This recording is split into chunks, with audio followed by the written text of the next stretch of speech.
Baik, Assalamualaikum warahmatullahi wabarakatuh. Perkenalkan, nama saya Fitriani A, NIM E1B019058. Di sini saya akan menyampaikan terkait dengan materi pandemi COVID-19 atau virus Corona 19, yaitu masalah krisis kesehatan atau krisis ekonomi. Seperti yang kita ketahui bahwa virus corona atau COVID-19 ini sudah menghebohkan bahkan menggiurkan masyarakat yang ada di seluruh dunia, terutama di Indonesia saat sekarang ini. Bahkan Badan Nasional Penanggulangan Bencana atau BNPB sudah menetapkan keadaan kasus darurat mulai dari tanggal 29 Mei 2020.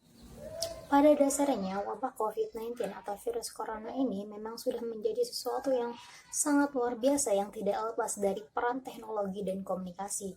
Karena tingkat informasi yang begitu cepat menimbulkan kepanikan yang dahsyat di kalangan masyarakat di seluruh dunia, terutama di Indonesia saat sekarang ini. Akibatnya atau implikasinya dapat berdampak bagi berubahnya perilaku masyarakat, terutama masyarakat di Indonesia, karena kepanikan tersebut dapat menimbulkan ketimpangan di sisi keseimbangan antara penawaran dan permintaan. Karena berdasarkan realita 20 tahun belakangan ini sudah terjadi masa periodik di mana 5 tahunan ledakan wabah penyakit seperti misalnya SARS terjadi pada tahun 2000-an.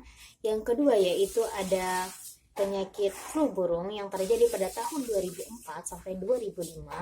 Yang ketiga yaitu ada flu babi yang terjadi pada tahun 2009 sampai 2010. Yang keempat yaitu ada penyakit Ebola yang terjadi pada tahun 2014 sampai 2015.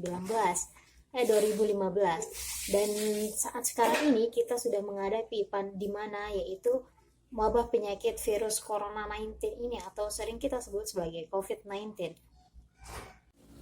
Menurut Badan International Monetary Fund atau sering kita sebut sebagai IMF sudah menyatakan bahwa ekonomi global saat sekarang ini sudah mengalami krisis berat akibat dari pandemi virus COVID-19 atau virus corona ini, terutama di Indonesia. Bukan hanya terjadi di Indonesia saja, namun menurunnya ekonomi global ini ditandai juga dengan PDB di dunia yang menurun di angka 2%, terutama di Indonesia saat sekarang ini. Karena itu, ada beberapa hal yang perlu dilakukan oleh pemerintah, yaitu antara lain mengalokasikan beberapa anggaran berupa kesehatan, dan yang kedua yaitu memberikan bantuan tunai untuk rumah tangga serta memberikan bantuan bagi dunia usaha atau memberikan pendampingan bagi dunia usaha. Nah, yang perlu dilakukan adalah bagaimana cara mencegah dampak dari krisis agar tidak terakumulasi, sehingga upaya untuk memperbaiki ekonomi tidak semakin sulit ketika krisis pada nantinya akan berakhir. Krisis ekonomi memang sudah diperkirakan akan terjadi, namun pemerintah perlu bertindak secara cepat untuk mengambil kebijakan untuk mengantisipasi dampak dari krisis ekonomi yang sudah melanda masyarakat sekarang. Namun, siapa yang lebih dahulu diselamatkan di tengah ketidakpastian terhadap situasi yang seiring berjalannya waktu selalu berubah? Dan oleh karena itu, pemerintah harus bertindak secara cepat untuk mengambil kebijakan dan melakukan apa yang bisa dilakukan.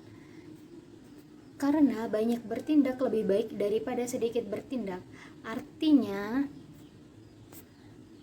sedikit bertindak tak hanya merugikan kesehatan masyarakat saja, namun juga berpotensi memperpanjang krisis ekonomi yang melanda seluruh masyarakat di dunia, terutama di Indonesia saat sekarang ini. Seiring pandemi COVID-19 ini, harga komoditas barang pun menjadi turun drastis atau turun tajam dan terjadi pengetatan likuiditas di pasar finansial. Dan di berbagai negara pun telah terjadi permasalahan berlapis, di mana tak hanya masalah kesehatan masyarakat saja, namun juga ekonomi domestik menjadi terganggu, permintaan eksternal berkurang, serta terjadinya pembalikan aliran modal asing. Menurut Badan IMF atau International Monetary Fund juga sudah mencatat bahwa krisis tahun ini lebih parah daripada krisis-krisis yang terjadi sebelumnya. Mengapa demikian? Terutama ketidakpastian terhadap kapan virus corona ini akan segera berakhir. Hingga sampai saat ini belum ada satupun obat atau vaksin yang telah teruji klinis yang dapat mengatasi wabah virus COVID-19 ini atau virus corona ini. Kondisi ini kembali lagi diperparah dengan beberapa negara, terutama di Indonesia, dengan menerapkan berbagai macam kebijakan seperti kebijakan menerapkan lockdown yang sehingga mempengaruhi kegiatan impor bahan baku dan barang modal.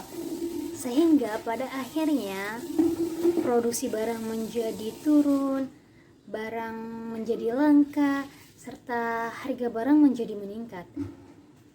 Kenaikan harga barang yang disertai dengan penghasilan yang semakin menurun merupakan kondisi yang fatal bagi daya beli masyarakat yang ada di Indonesia saat sekarang ini maupun di masyarakat seluruh dunia. Oleh sebab itu, pertumbuhan ekonomi di Indonesia ke depan sangat bergantung sekali terhadap proses penanganan virus pandemi COVID ini. Dampak dari akibat terjadinya virus COVID-19 ini bukan hanya sekedar terjadi penyakit yang mempengaruhi kesehatan saja, namun juga bisa berdampak terhadap krisis ekonomi yang melanda seluruh masyarakat di dunia, terutama di Indonesia saat sekarang ini. Dalam kasus ini, ketika semakin banyak para pekerja yang terinfeksi COVID-19 ini, maka semakin banyak pula biaya untuk perawatan dan biaya produksi yang masih tertanggung untuk dipenuhi dan dibutuhkan. Karena itu yang perlu kita lakukan sebagai masyarakat yaitu kita harus berusaha untuk mencegah agar penyebaran virus corona ini semakin tidak merambah, agar tidak terjadi krisis ekonomi yang berkepanjangan. Sekian dan terima kasih penjelasan dari saya terkait dengan dilema krisis kesehatan atau krisis ekonomi di tengah pandemi COVID-19 ini. Assalamualaikum warahmatullahi wabarakatuh.